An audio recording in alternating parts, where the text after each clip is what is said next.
Hello everybody and welcome back to another video. This is How to Invest. Spencer here.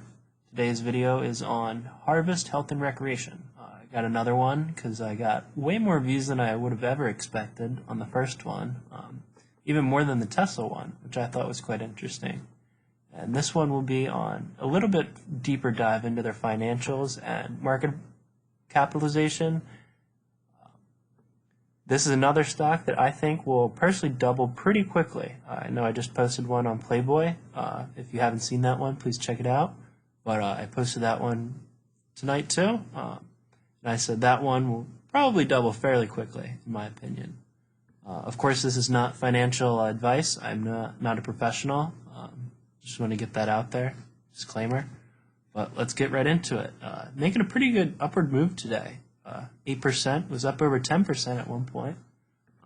But that's not quite where we're getting into. I care a little bit more about the market capitalization, which, if we look here under the summary, right now is about 1.288. And this is intriguing to me just because of all of the infrastructure that they have set in place, right?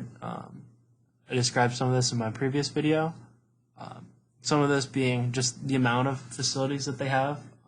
This includes dispensaries and grower facilities, which they have, I think, upwards of almost 50 dispensaries nationwide, which will only be growing. New Jersey just legalized recreational marijuana, and I'm sure they'll be expanding there. I know New York is very close to going fully recreational, per quotes from Cuomo, but he hasn't been the most honest, so I don't know if I'd believe him. If any of you get that joke, he's kind of been in the news recently for some accusations against him, but I don't want to spread anything here. But if we look at the market capitalization, it is $1.2 billion. And just comparing that to some other names in the industry, these ones are actually on the, they're able to be traded on, I think it's the New York Stock Exchange, but they're not typically OTC stocks. These are based in Canada, these two companies. But Sundial Growers has a market capitalization of $2.5 billion, which is almost double Harvest currently. And the other Canadian one is Tilray. And this capitalization is $4.7 billion.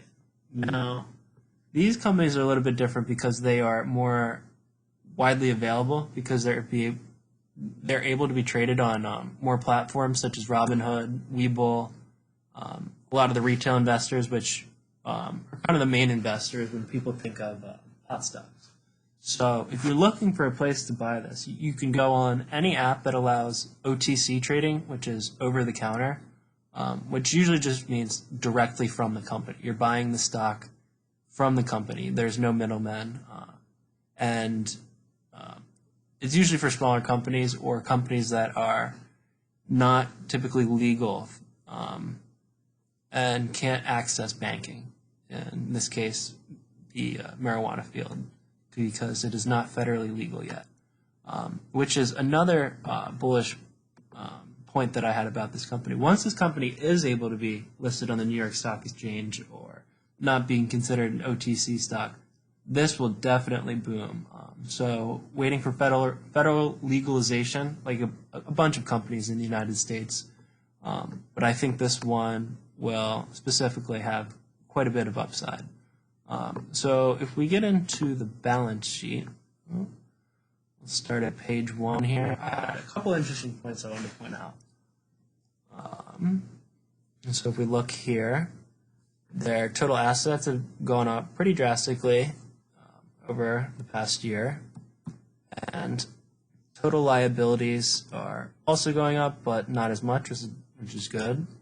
And the third point on this page, didn't want to show too much. Stockholder equity is actually going up, which is good to know. You don't want your equity to be diluted year over year, where they just keep having offering after offering, just giving out more and more shares, diluting your value in the company.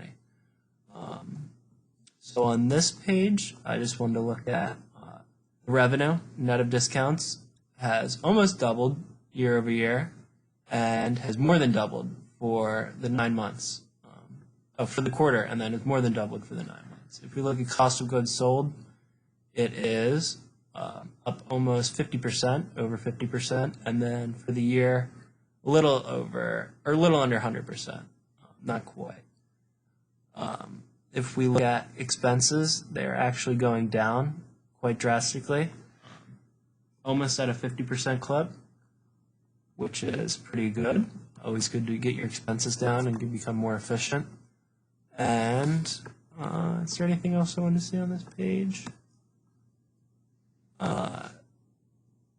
Yes, so the loss per share has gone down quite dramatically.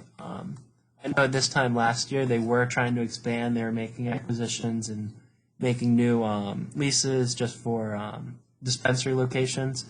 But just last year they lost over $1,400 per share in the quarter, and this year was only $100 per share. If you do the math, it's you can add it up, but that's quite a bit of money that they have saved. If we look for the year, it will be about 100% decrease, or 50% decrease from the first 9 months of operation, which is pretty darn good. Anytime you're able to head towards profitability is really when your stock price starts to mature. New York, and specifically Wall Street in general, really likes a profitable company with positive net cash flows. And this is where I think this company is heading. If we look at this page, this is just the shares issued and what they've been tracked. Don't really need to see too much there. If we look here, cash flow from operating activities, this is a big one. So their net losses are going down by more than 50%. You can see that from the first 9 months of last year, it was over 86 million. For the first 9 months here, it was only 38 million. Some of the details, if you want to look further depth, by all means, look for yourself. But I just wanted to do a quick overview. Cash flow from investing has obviously gone down as they are expanding more and they are not investing as much, at least where they're getting returns on their investment, especially because of the coronavirus, kind of strapped them and slightly shifted their business model. And then if we look at cash and cash equivalents, it is rapidly growing from year over year. Last year they only had 18 million, and this year they have, oh, this is just from the beginning of the period, but they had over a 4x, or over a 3x, which is good because this company loves to acquire new companies, and I'll be getting that a little bit later in this balance sheet. These are taxes. This tells you the amount of dispensaries that they have right now and processes facility, which is just where they're able to go. As you can see, in Arizona, 1 in Arkansas, 4 in California, which I know that they're kind of trying to hold back on there because California has a good foothold, especially in the medical industry, which is what they're in. Florida, which I think could be a very lucrative. Maryland, pretty small relation, very loose in how I them. Expanding here, another stream widely recently. Nevada, they are just purchased a new facility there. I assume that they'll be is there that they grow just to acquire no one's able to grow here. And they have a couple integrated projects in the state. So what they like to do, get their dispensaries in the state and then find what's selling and really working in that state and then buy that company.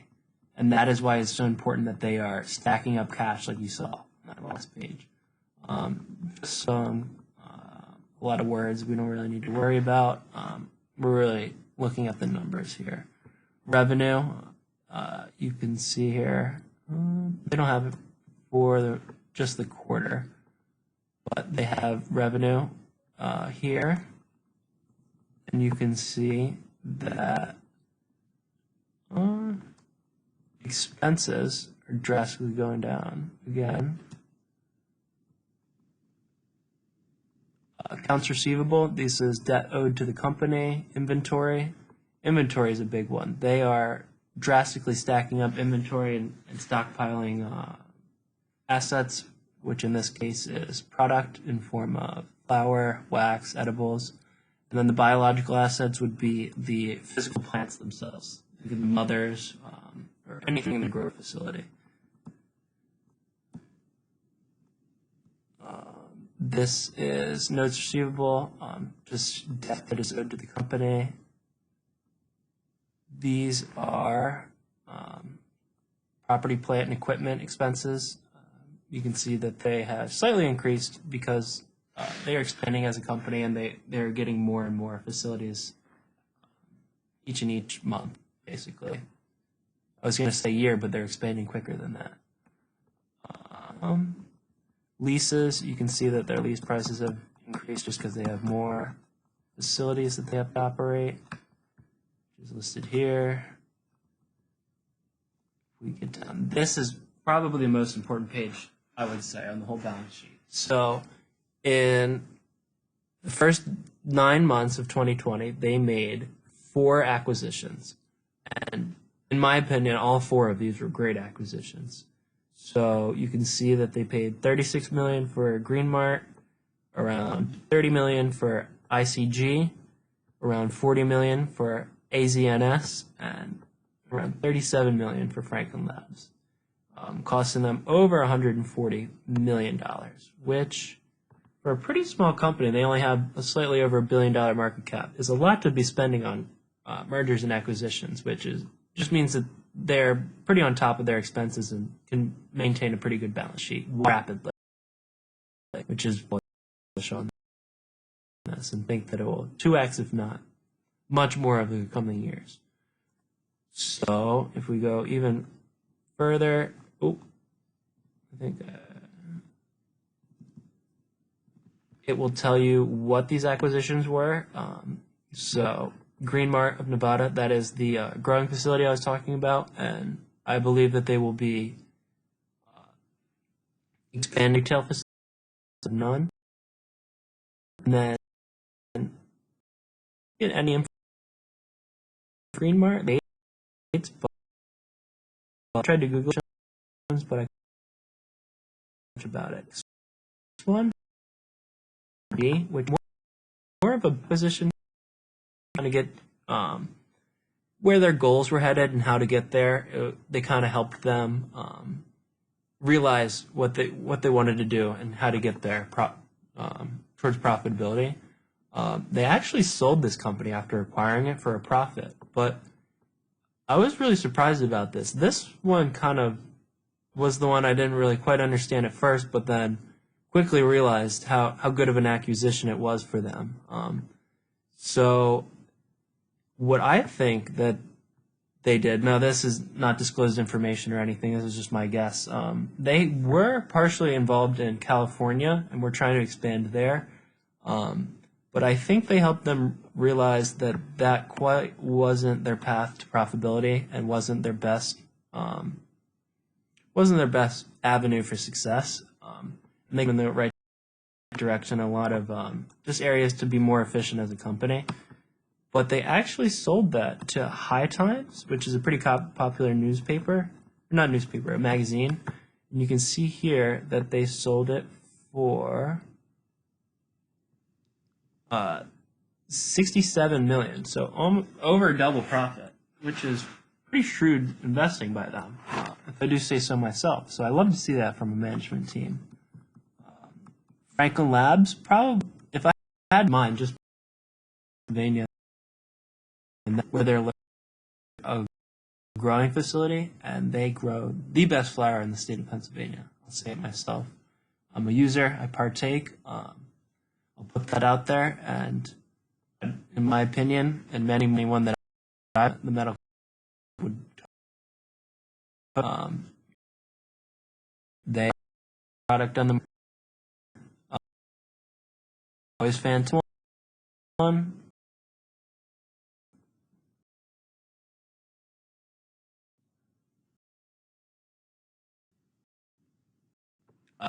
Arizona Natural Selections. You can see the article here. This was on Franklin Labs. It's on the Philadelphia Inquirer if you want to read more about it. This is just kind of getting into it. The important thing I saw here was it was a 46,000 square foot cultivation center. That was the only property that they acquired with it. I was thinking that they might have had more than one, but they only have one pretty darn big growing facility, which is not a problem. They can definitely expand as they scale up their business. But this is Arizona's Natural Selections. This is pretty important in my opinion. Not as important as the other two that I thought. I would rate it second least important. The Green Mart, just because I couldn't find too much information on it, as the least. But this one is to bolster their Arizona sales. So if you look, this is their homepage. They have 3 dispensaries in Arizona, all kind of in the Phoenix area, around the outskirts, kind of in the suburbs in Peoria, Scottsdale, and Mesa. And they actually are vertically integrated too. So they have their own company where they sell their own products along with in their dispensaries.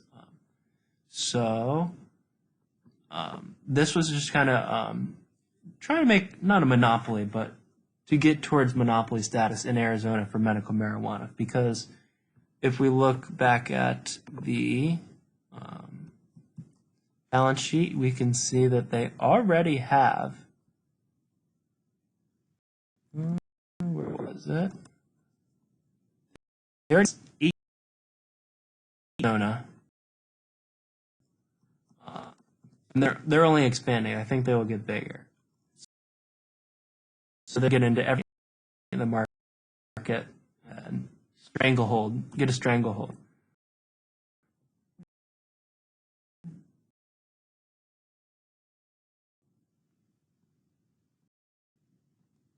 Just about here. Here we go.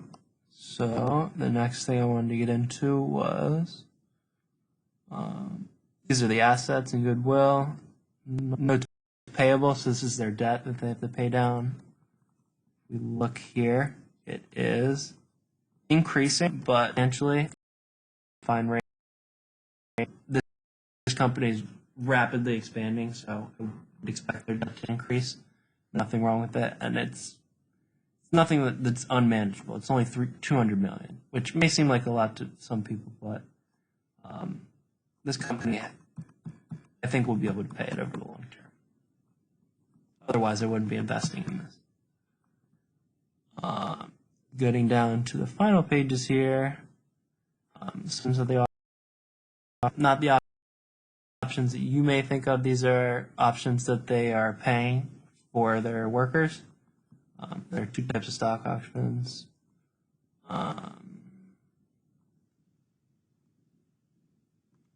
And then, yeah, just net loss per share. Another one. I said it before, but they are rapid, which is always in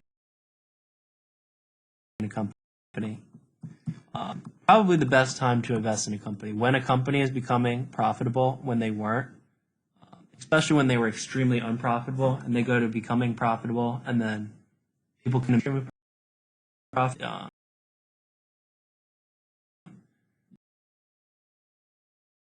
Trying to put it to the moon.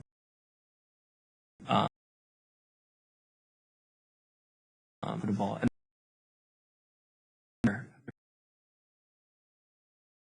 quarter of profitability when people thought that they never could have one quarter negative hype around that. Not nearly as much as this one, and that is why I'm pretty positive on it. Thank you all for listening, and have a great day.